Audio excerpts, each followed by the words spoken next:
हरे कृष्ण। तो हम शिल प्रभुपाद लीलामृत ग्रंथ से प्रकरण 5 युद्ध को पढ़ रहे थे। तो हम ये चर्चा कर रहे थे, शिल Prabhupada ji way back to godhead नामक पत्रिका निकाले थे और उसमें उसमें बताया जा रहा था पत्रिका कैसे निकाला गया था। कैसे उसका फ्रंट पेज कैसा था, ये सब उसके विषय में वर्णन किया गया था। उसमें एक हेडलाइन भी था कि ईश्वर भगवान प्रकाश है और अविद्या अंधकार है। तो इसमें ये सब इस बात पे हम चर्चा किए थे। फिर प्रभुपाद जी बहुत सारे नेताओं के और राजनीतिज्ञों के उनके कोटेशन को कोट कर रहे थे, जिनके द्वारा ये बात वे समझाना चाह रहे थे कि भगवत चेतना कितना महत्वपूर्ण है, कितना महत्वपूर्ण है भगवत चेतना जागृत करना। और इस बहुत सारे नेताओं के कोटेशन को कोट किया जा रहा था। हाँ, सो भारत के आर्च बिशप और दूसरे देशों के आर्च बिशप और डॉक्टर राधा कृष्णन, ये सब जो नेताएं हैं, इनके कोटेशन को कोट किया जा रहा था, ये सब समझाने के लिए कि कृष्ण भावनामृत अर्थात भगवत चेतना से व्यक्ति जब तक युक्त नहीं होता है तब तक शांति स्थापित नहीं हो सकती है। तो ये सब हम चर्चा कर रहे थे। तो अभय ने विश्वास प्रकट किया कि भारत के आध्यात्मिक साधनों का उपयोग हर एक के हित के लिए किया जाना चाहिए, न केवल भारत की महिमा के संदर्भ के लिए वरन समग्र विश्व के कल्याण के लिए। अब आगे वे क्या बताते हैं वो हम पढ़ते हैं यहाँ से।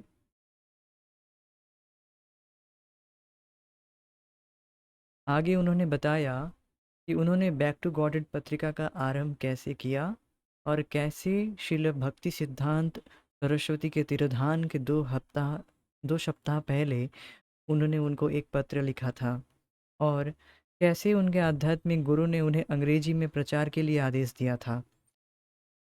तो हम पढ़ते हैं, सन 1936 से अब तक मैं केवल इस विषय में सोच विचार में पड़ा था कि बिना किसी साधन और क्षमता के मैं इस कठिन कार्य में हाथ लगाऊं या नहीं। लेकिन चूंकि मुझे किसी ने हतोत्साहित नहीं किया, इसलिए मैंने इसे अब आरंभ करने का साहस किया। लेकिन इस समय मेरा विवेक मुझे आदेश दे रहा था कि मैं इस कार्य को आरंभ करूं। यद्यपि युद्ध की परिस्थिति से जनित वर्तमान कठिनाइयां समाप्त नहीं हुई है।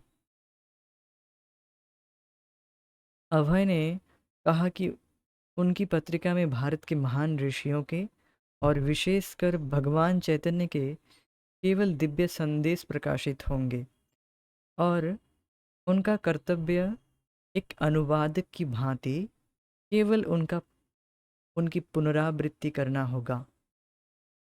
वे कुछ निर्मित नहीं करेंगे और उनके शब्द लोगों को भगवान श्री भगवान की ओर वापस ले जाने वाली दिव्य ध्वनि की भांति अवतरित होंगे। उन्होंने स्वीकार किया कि बैक टू गॉडहेड की विषय वस्तु चेतना के बिल्कुल भिन्न क्षेत्र की होने के कारण पाठकों को शुष्क लग सकता है, लेकिन उनका दावा था कि जो कोई उनके संदेश को सचमुच ध्यानपूर्वक पढ़ेगा वह लाभान्वित होगा। तो यहाँ पर कुछ बातों को हम यहाँ पर और ज़्यादा स्ट्रेस देना चाहेंगे, क्लैरिफाई करना चाहेंगे कि आध्यात्मिक ग्रंथ, शास्त्र, ये सब जो कुछ भी हम पढ़ते हैं, सब शास्त्र ग्रंथ जो शास्त्र हैं, ये सब कुछ परंपरा में होनी चाहिए और वो परंपरा भगवान से आनी चाहिए, भगवान श्री कृष्ण से वो परंपरा आनी चाहिए। तो ये कंफर्म करना होगा तभी हम किसी ग्रंथ को पढ़ें, क्या ये ग्रंथ परंपरा से है, क्या ये परंपरा के द्वारा दी गई है, तभी हमें वो ग्रंथ पढ़ना चाहिए। तो श्रील प्रभुपाद जी उसी बेसिक को यहाँ पर मेंटेन कर रहे हैं कि ऐसा ही होना, ऐसे ही किसी ग्रंथ को लिखना चाहिए, और किसी के विषय में कुछ बोलते भी हैं तो ऐसे ही बोलना चाहिए। पूर्ववर्ती आचार्यों के पदचिन्हों पर चलकर, वे जैसे सब विषयों को समझकर भगवत भगवत विषयों को समझकर एक्सप्लेन कर रहे हैं, वैसे ही हमें बताना है। तो शिल प्रभुपाद जी यहाँ पर हमें ये दिखा रहे हैं, हमें समझा रहे हैं कि कैसे हमें भगवत विषयक चर्चा को प्रस्तुत करना चाहिए, करना भी चाहिए। ये बात हमें यहाँ पर बहुत ध्यान से समझना होगा कि हमें कुछ अपने अपने से कुछ नहीं जोड़ना है, अपने से कुछ निर्मित नहीं करना है, बस एक अनुवाद की भांति केवल पुनरावृत्ति करना। एक वास्तविक रिप्रेजेंटेटिव का यही कर्तव्य होता है कि वह रिपीट करे चीज़ों को, वे रिपीट करे, पुनरावृत्ति करे, अपने से कुछ ना जोड़े। यही वास्तविक एक प्रामाणिक रिप्रेजेंटेटिव, गुरु और कृष्ण के रिप्रेजेंटेटिव होने का एक लक्षण है। तो ये स्टैंडर्ड है। अब ऐसा नहीं कि अपने मनगढ़ंत तरीके से कुछ भी कहानी सुनाने लग जाए, यहाँ यहाँ वहाँ से बातें करना शुरू कर दे, तो वो चीज़ प्रामाणिक नहीं होती है। ये बात ध्यान देना चाहिए। यद्यपि बातें एक एक ही बातें हम बार बार रिपीट करते हैं, रिपीट करने के द्वारा वो बातें और ज़्यादा हृदय में धंसती जाती है। तो इसीलिए हमें रिपीट ही करना है, कुछ नया नहीं बोलना है कि अरे अब कुछ नया बोलना चाहिए हमें, कुछ जिससे ऑडियंस, जो श्रोता हैं, वो और ज़्यादा आकर्षित हो जाए। नहीं, ये सब कुछ नहीं करना है। श्रोताएं यद्यपि वो उस समय के लिए कुछ चुटकुला सुन के, कुछ कुछ और सुन के, कुछ नई बात सुन के वे शायद आपको अप्रिसिएट करे, बट भगवान अप्रिसिएट नहीं करेंगे। परंपरा में गुरु वैष्णव से वह सब कुछ सभी उपस्थित हैं, वे आपको अप्रिसिएट नहीं करेंगे। उस उस समय के लिए आपको कुछ सम्मान प्राप्त हो जाए, किंतु वो परंपरा को प्रसन्न नहीं करती है वो बातें। तो इसीलिए बहुत ध्यान देना चाहिए हमें। अगर कुछ बात हम भूल रहे हैं तो उस समय हमें चुप रह जाना चाहिए कि हमें इस विषय में अभी ज्ञान नहीं है। We should admit it. नहीं कि कुछ नए अपने तरीके से कुछ जोड़ ले, ये नहीं करना चाहिए। कुछ याद नहीं है तो ठीक है, कलियुग के जीव हैं, अब पुनरावृत्ति नहीं कर पा रहे तो उस समय चुप रहना चाहिए। तो जितना हम पुनरावृत्ति कर सके उतना ही पुनरावृत्ति करना है। बाकी जो याद नहीं है उसमें चुप रह जाना चाहिए। ठीक है, अब ना याद नहीं है तो ठीक है, ये होना चाहिए।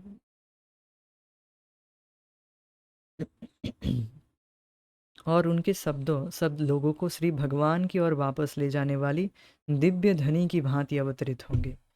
तो ये बताया जाता है कि अगर हम गुरु शास्त्र की बात करते हैं तो वो उससे भगवान प्रसन्न होते हैं, और हर जीव के हृदय में भगवान उपस्थित हैं।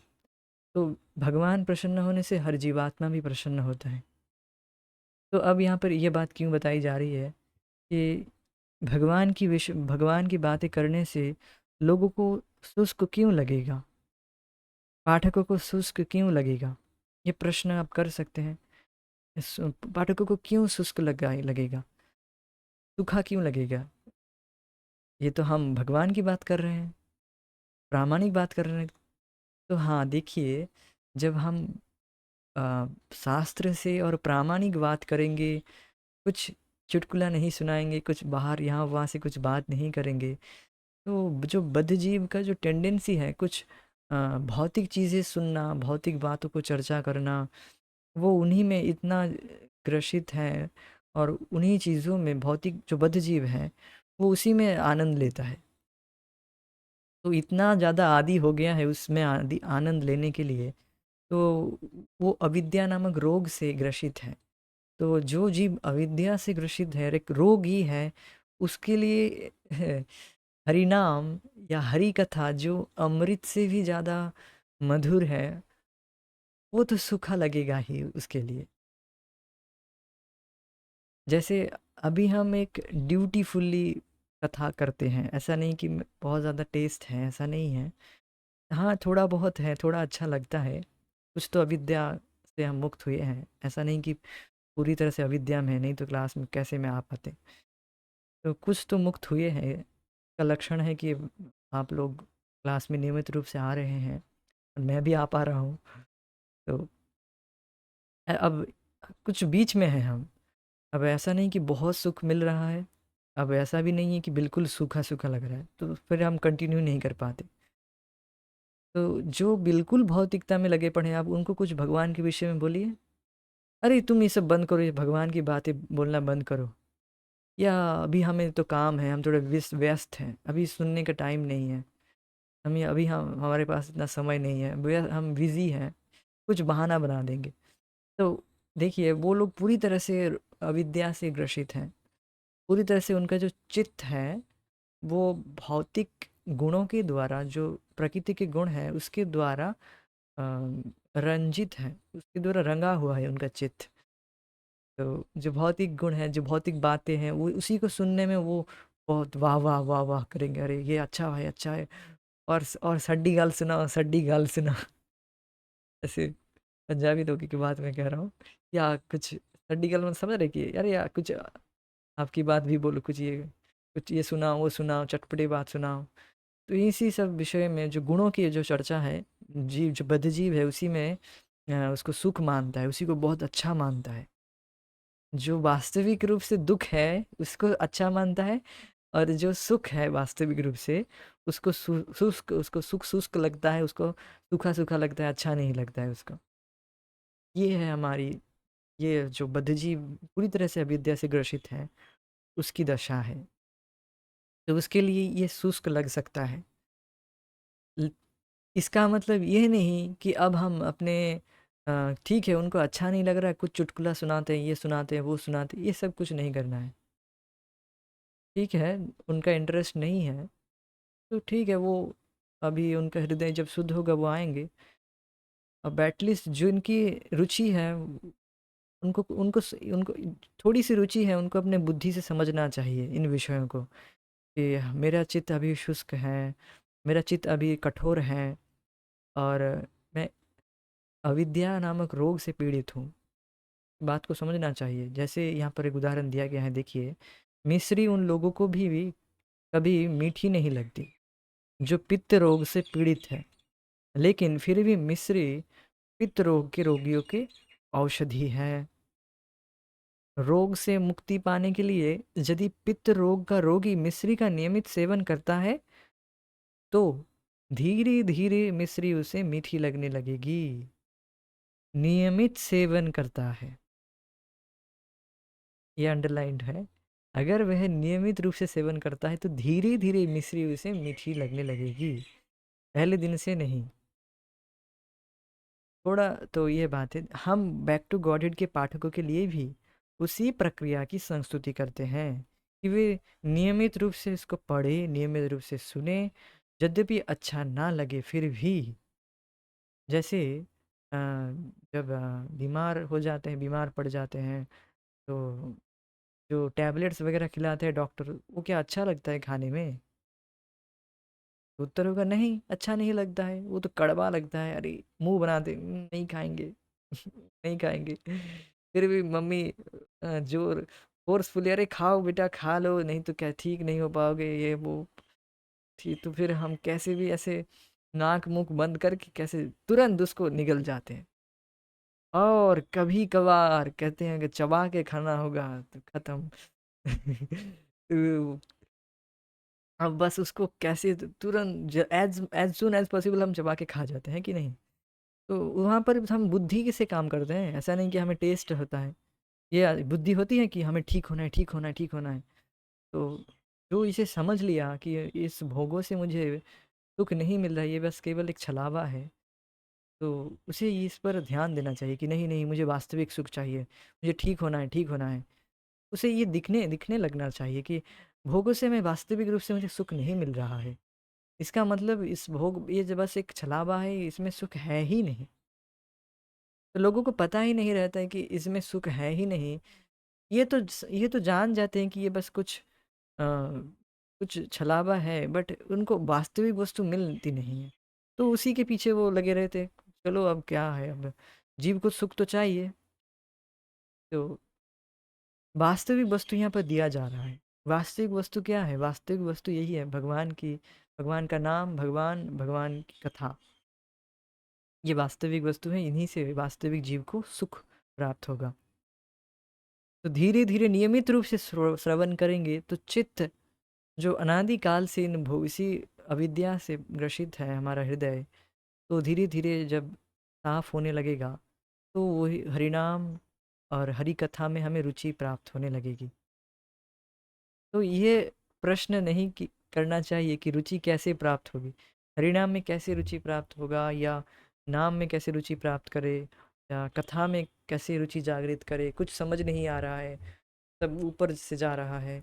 तो इस सब का उत्तर यही है कि आप नियमित रूप से श्रवण करते जाइए। यद्यपि ना समझ में आए फिर भी श्रवण कीजिए। जब जैसे हम दवा तो लेते हैं, मेडिसिन लेते हैं ना, तो वो तो समझ नहीं आता वो कैसे काम करेगा, वो सब कुछ हम छोड़ देते हैं, बस हम खा लेते हैं। नियमित रूप से दवा का सेवन करते हैं तो ठीक हो जाते हैं। तो इसी तरह से हमें नियमित रूप से सुनना है, नियमित रूप से हरिनाम जाप करना है, नियमित रूप से कथा सुनना है, नियमित रूप से प्रसाद ग्रहण करना है। ये है सब कुछ प्रोसेस।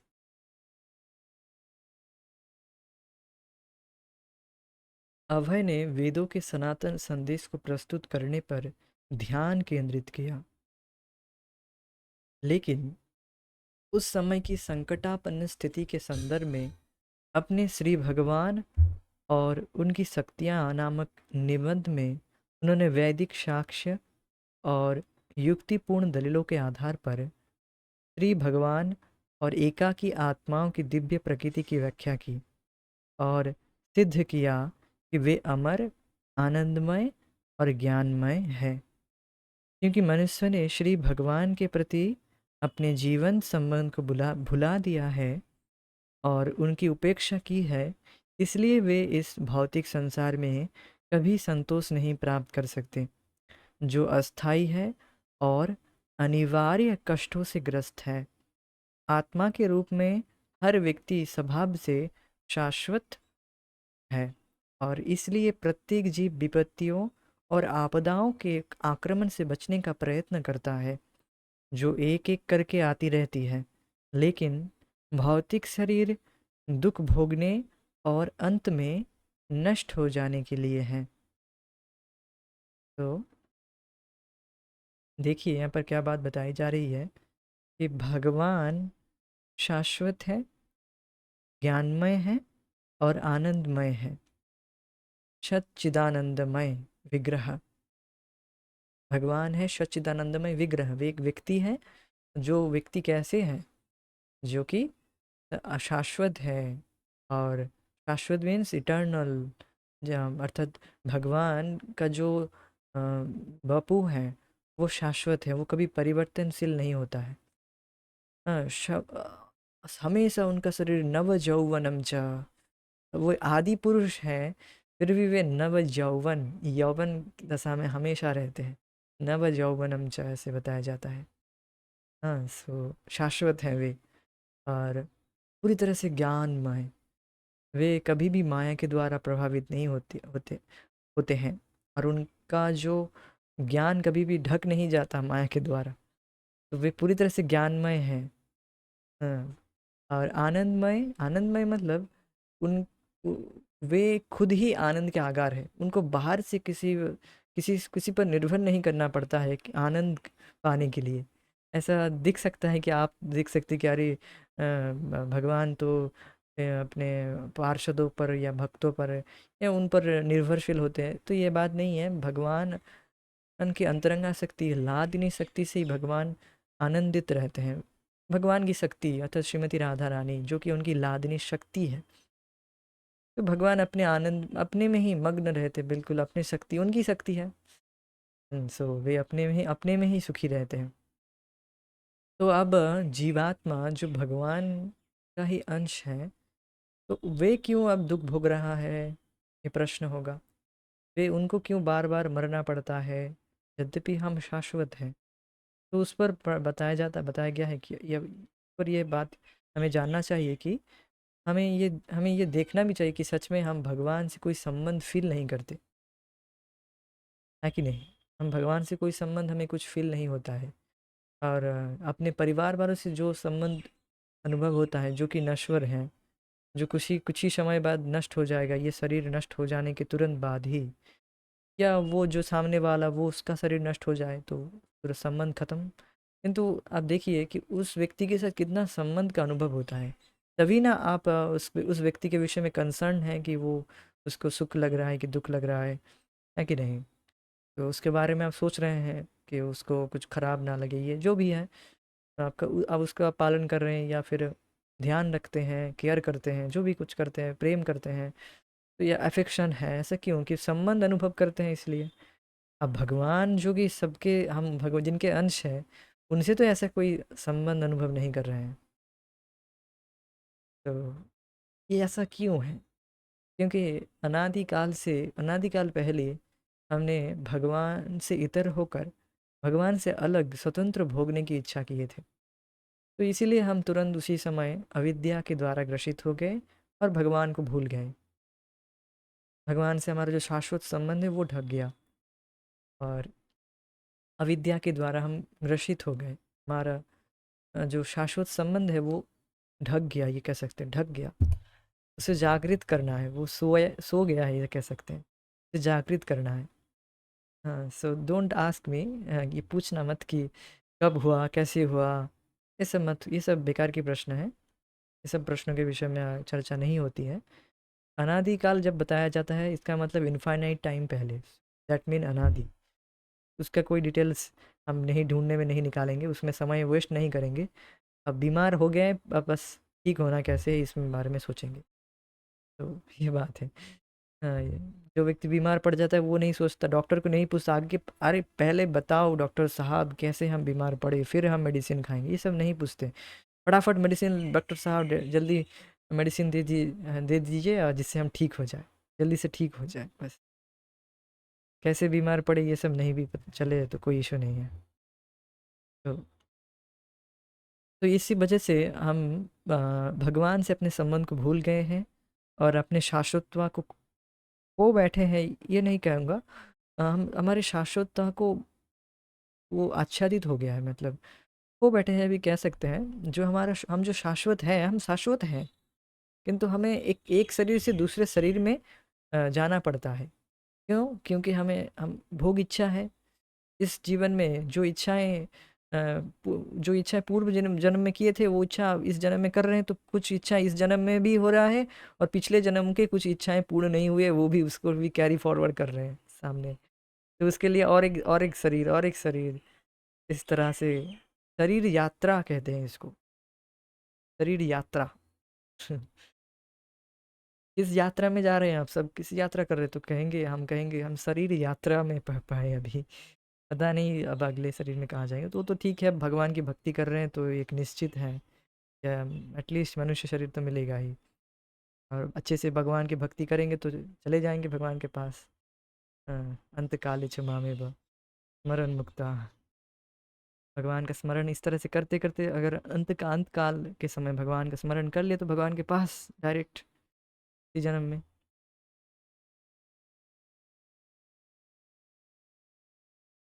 तो ये व्यक्ति को सोचना समझना होगा कि हमें हमें ये इस दुख की बात है कि जो हमारा शाश्वत संबंध है उसको हम भूल गए हैं। और संसार में इसके उसके साथ संबंध बनाने के लिए कितना ज़्यादा लोग व्यस्त होते हैं, कितना ज़्यादा एफर्ट लगाता है मानव जीवन का, कितना समय कितना एनर्जी उसमें वेस्ट कर देता है वो, जो कि नश्वर है, जो कि नष्ट होने ही वाला है। ये बहुत ज़्यादा विचारणीय धारणा है, विचारणीय विषय है ये चीज़ कि हाँ, रोज़ इसको मतलब इसको विचार करना चाहिए, इस विषय में रोज़ विचार करना चाहिए, डेली। ये भगवान से संबंध जागृत करना है, भगवान से संबंध जागृत करना है, रोज़ ये एंग्जाइटी होनी चाहिए। और ये एंग्जाइटी होनी चाहिए सोने से पहले क्या फिर उठते ही तुरंत जप करने लग जाना। अब तो संबंध ज्ञान से युक्त होकर संबंध जागृत करना है, भगवान से संबंध जागृत करना है। जगत से में और हो गया, बहुत हो गया। बहुत अनादिकाल से बहुत संबंध बना लिया, अब और नहीं, अब नहीं। अब वो सब झूठे संबंध, अब उसमें हम समय वेस्ट नहीं करेंगे, भगवान से संबंध जागृत करना है। ये एंग्जाइटी होनी चाहिए, ये बात है।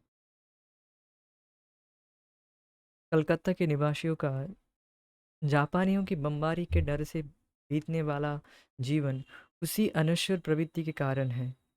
लेकिन वे लोग जो इस प्रकार जीवन जी रहे हैं भूल जाते हैं कि कलकत्ता से चले जाने और जापानी बमों से बच जाने पर भी वे इस भौतिक जगत के किसी भी भाग में अपने शरीर को अनश्वर के रूप में बचा नहीं सकेंगे। जब उन शरीरों पर 3 प्रकार के दुखों के रूप में जड़ प्रकृति की बम वर्षा होने लगेगी, तो लोग सोच रहे हैं कि हम यहाँ वहाँ चले जाएंगे, हम जापान चले जाएंगे, हम बम वर्षा से बच गए, ये उससे बच गए, इससे बच गए। अरे कब तक बचोगे?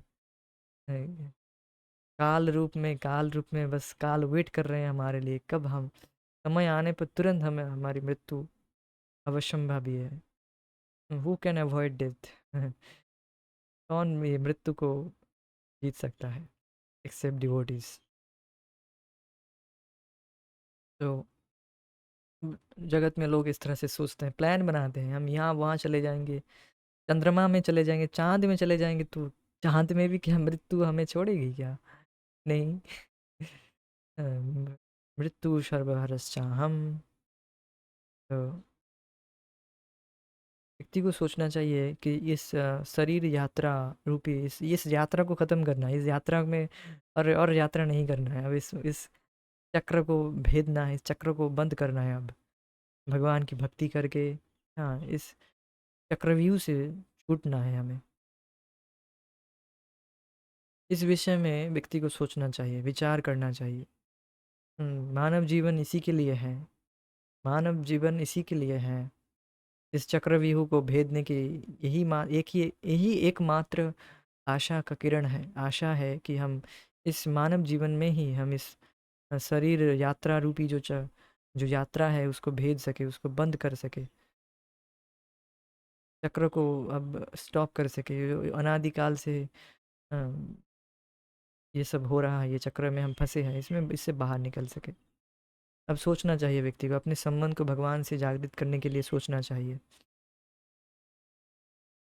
और केवल सोचना नहीं, अब उस सोच के साथ कार्य भी करना चाहिए। मीन्स भगवान का नाम जप करना चाहिए और संबंध ज्ञान से युक्त होकर प्रसाद पाना, कथा सुनना, ये सब।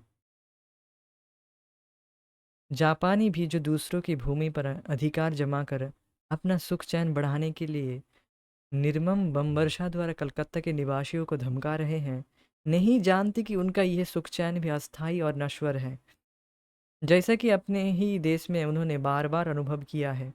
दूसरी ओर जिन जीवों के वध की योजनाएं बनाई जा रही है वे प्रकृतियाँ शाश्वत, अभेद्य और अदृश्य हैं।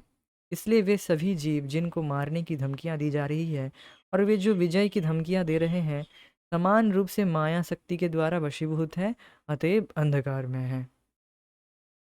समझे? कि जो जापानी लोग सोच रहे हैं कि अ, हम अपने सुख चैन बढ़ा लेंगे इस तरह से निर्मम बम वर्षा द्वारा कलकत्ता के निवासियों को धमका कर, तो वे भी नहीं जानते कि उनका भी सुख चैन अस्थायी नश्वर है। और जो लोग जिनको मारने की धमकी दी जा रही है और वे जो विजय की धमकियां दे रहे हैं समान रूप से वे दोनों ही माया में हैं। मतलब जो लोग डर रहे हैं और जो डरा रहे हैं दोनों ही माया में हैं। इस जगत में ऐसा होता है कि लोग सोचते हैं कि अरे मैंने उसको डरा कर धमका कर तो चुप करवा दिया। तो और जो डर गया वो भी माया में है, और जो समझ रहा है कि मैं उसको डरा कर चुप करवा दिया या मैं अरे देखो मैं कितना महान हो गया, वो दोनों ही माया में है, दोनों ही अंधकार में है। क्यों? क्योंकि जो डरा कर सोच रहा है कि मैं जीत गया, मैं जीत गया, मैं जीत गया, वो उसको भी पराभव देखना पड़ेगा। प्रकृति के द्वारा उसको भी एक समय उसका भी आएगा जब उसको भी इस तरह का पराभव झेलना पड़ेगा। और जो समझ रहा है कि अरे मैं तो हार गया, मैं तो अब मेरा कुछ नहीं होगा, सो उसे भी, वो भी समान रूप से माया में है।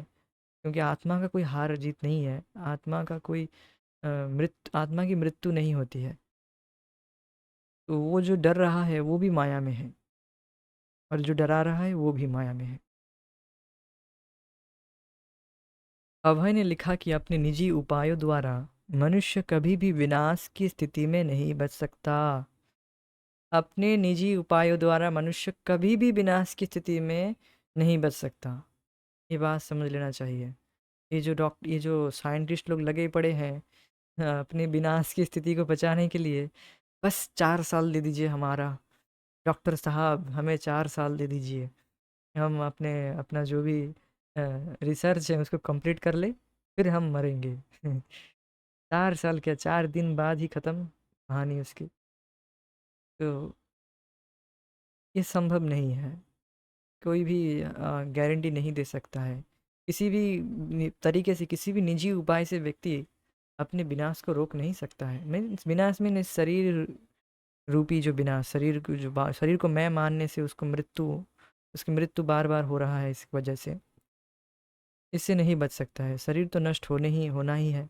अब उसमें ममत्व बुद्धि कर लेना, ये ख़त्म हो गया तो मैं ख़त्म हो गया, तो ये इससे इसी को अज्ञान कहते हैं।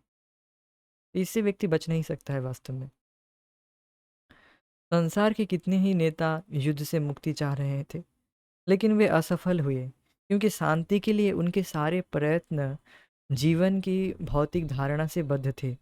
उनके प्रयत्न अंधकार को अंधकार से दूर करने का प्रयत्न के समान था। किंतु अंधकार का निवारण तो केवल प्रकाश में ही हो सकता है।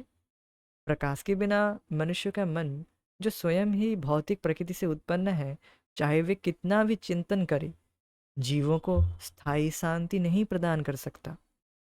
उस अंधकार में संसार में शांति स्थापना के किसी भी उपाय से केवल क्षणिक सुख या दुख मिल सकता है, जैसा कि बाह्य शक्ति की सृष्टियों से हम देख सकते हैं।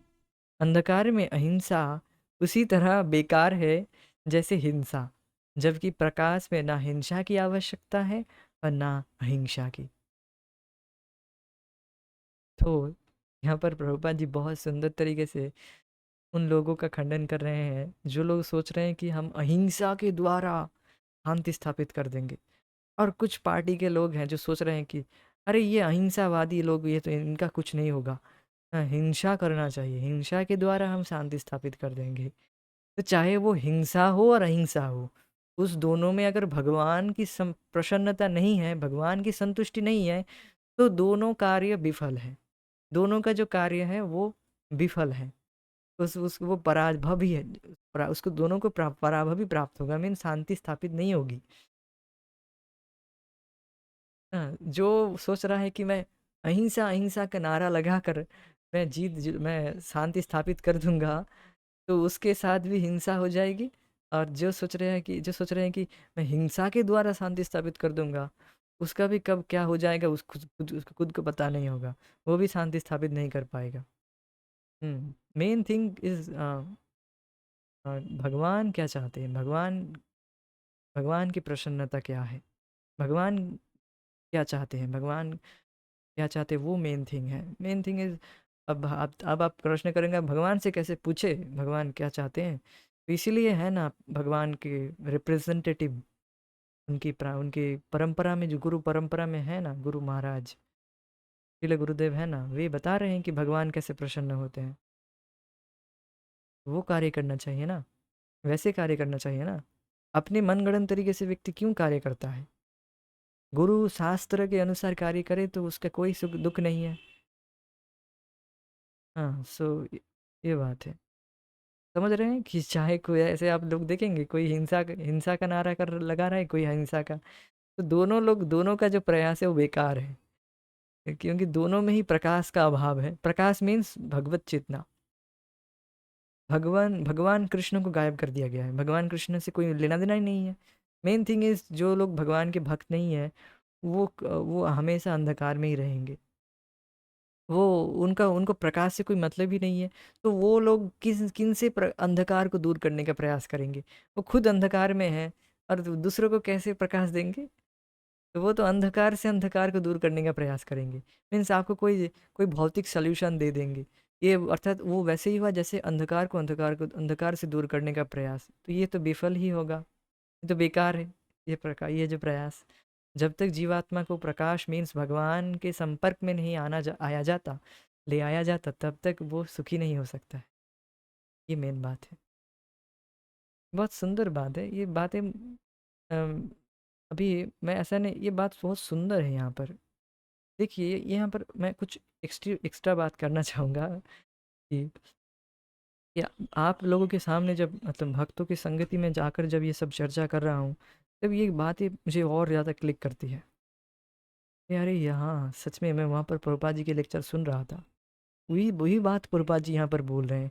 जो लेक्चर में सुन रहा था प्रभुपाद जी से, और यहाँ पर जब पढ़ रहा हूँ, तो और ज़्यादा अच्छा लगता है। और ऐसा नहीं कि मैं जब इसको तैयार कर रहा था या पढ़ रहा था तब ये सब बातें क्लिक करता है, तब मुझे कुछ उतना क्लिक नहीं करता है, बस पढ़ लेता हूँ। वो तो सब यह है, क्लास में ही जब हम भक्तों की संगति में आते हैं, वो उसकी शक्ति होती है। समझते हैं, भक्तों की संगति में आना इसलिए ज़रूरी है। वहाँ पर भगवान कुछ रिवील करते हैं, वहाँ पर बातें और रिवील करते हैं, तो अच्छे से समझाते हैं भगवान। हम तो बस निमित्त हैं, ये बात समझना चाहिए। ठीक है, इस थोड़ा सा अलग पॉइंट मैंने बताया, मुझे मन में आया तो बता दिया मैंने। Good.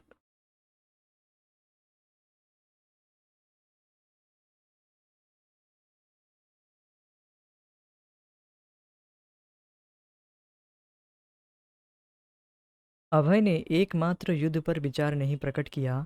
Theosophy and ends in Vaishnavism नामक लेख में, थियोसॉफी एंड्स एवं इन वैष्णविज्म नामक लेख में उन्होंने थियोसॉफी के प्रचलित विचारों की कमियों की आलोचना की, जिन्हें मैडम ब्लेवटस्की के अनुयायियों ने भारत में लोकप्रिय बना रखा था।